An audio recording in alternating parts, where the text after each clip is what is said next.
Hello guys, good morning, good afternoon, good evening, wherever you are watching me from. Now me the Omorege family shining. I just say hello to you guys. This morning after doing my jogging, after cleaning, that agbo when I cook now I see the drinker. Now be this. At least if I cook am, they stay 1 week, I'll keep am inside fridge, they spoil. 1 week, me and the children will dey drink am together. All of us dey drink am. Even some of my customers, they go come say they dey in need. I go see the way they be, I will still give them one bikini, make them drink. You see am? See am, 1 cup, full plastic cup now they use. So when I put my God of Iyore and thunder fire sticker, you see am, this one na Idi and Iyesigie. This one na Idenokpokwo. This one na Idmota Nokawekioba, all from Benin Kingdom, from God of Iyore prayer line. So now till they drink my water, my agbo water, so dogoyaro water.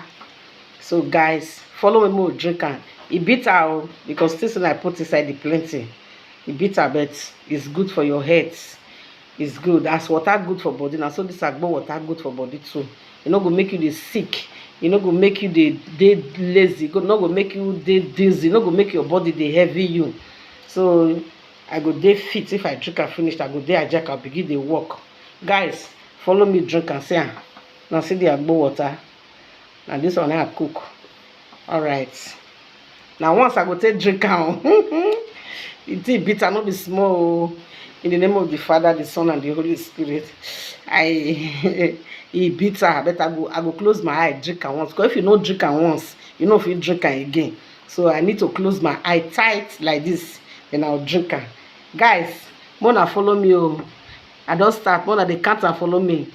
1, 2, 3, go!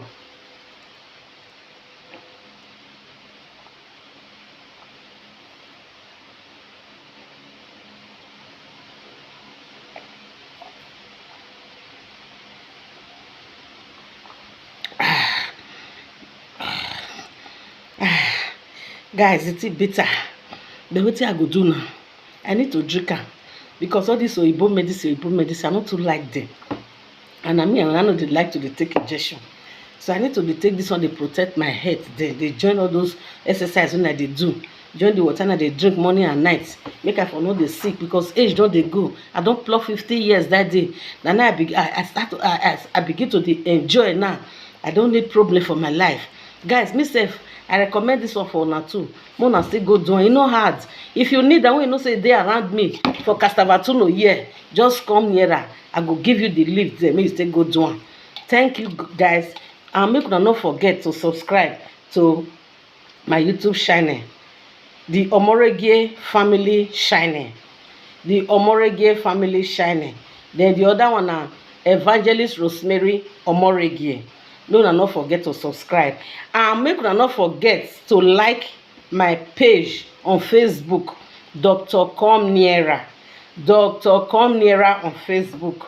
Dr. Come Nearer. If you go there, everything wey concern Mommy Iyore, you go see all of them for there. If not only the prayer you need to hear about, you go hear am for there. You go just click only the prayer, you go listen to only the prayer. If not the funny time when they laugh, press only there, it go make you dey laugh. If na the time of a testimony, you go click there, you go dey listen to testimony. If na the time of confession, click, select anyone, you go see different confession there. Nothing will never hear for Mommy Iyore prayer line. No.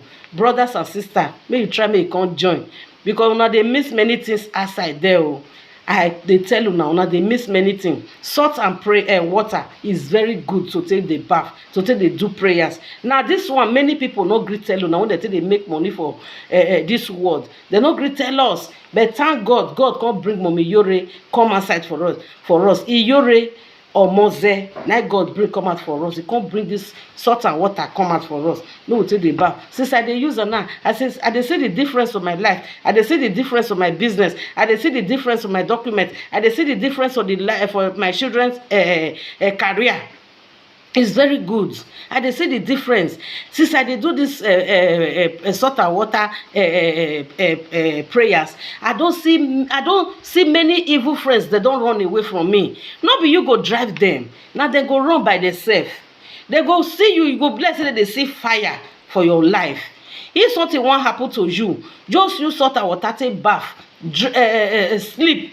When you sleep, use am bath for that night, sleep. That night you go dream see that thing when e wan happen. Instead of you go dey run go dey give money to native doctor when you never eat finish. Your mama dey village o, your mama dey village dey hungry. E carry you come Europe say my pikin come make am make you still carry me comot for suffer. Then you go come make the money. Na one yeye native doctor wey sit down in you, na you go dey give me the shop. Na one fake pastor wey sit down in you, na you go dey give make e shop. Brothers and sisters, e don reach make una open eye. Our mumu don do. Our mumu don do.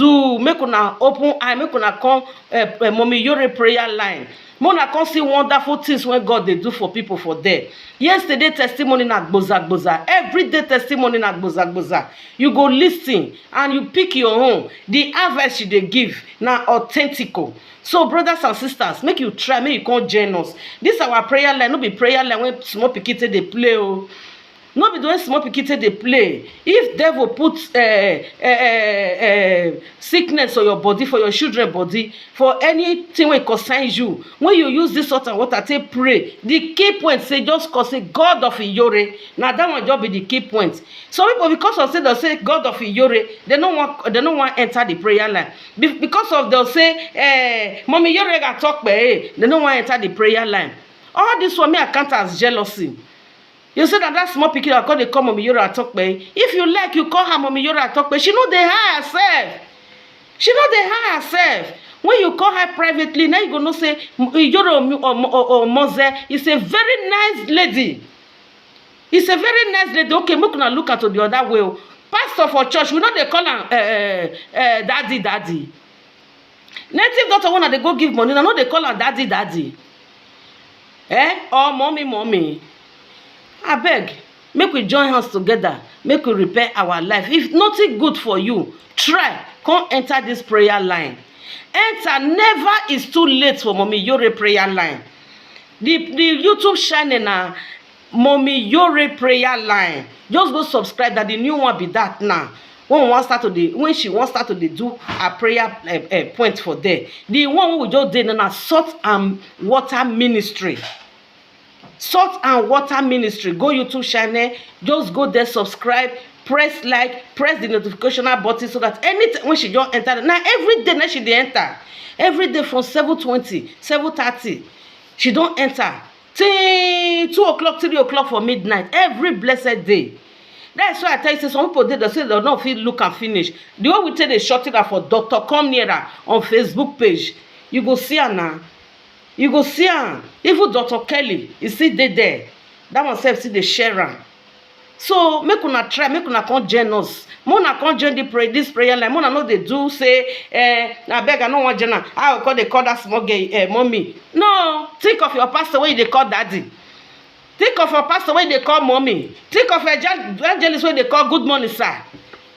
May you think am because you're not from your place. Bini, may we wake up. Today they go start to do many things again. My brothers and sisters, may una wake up. Our mumu don't do.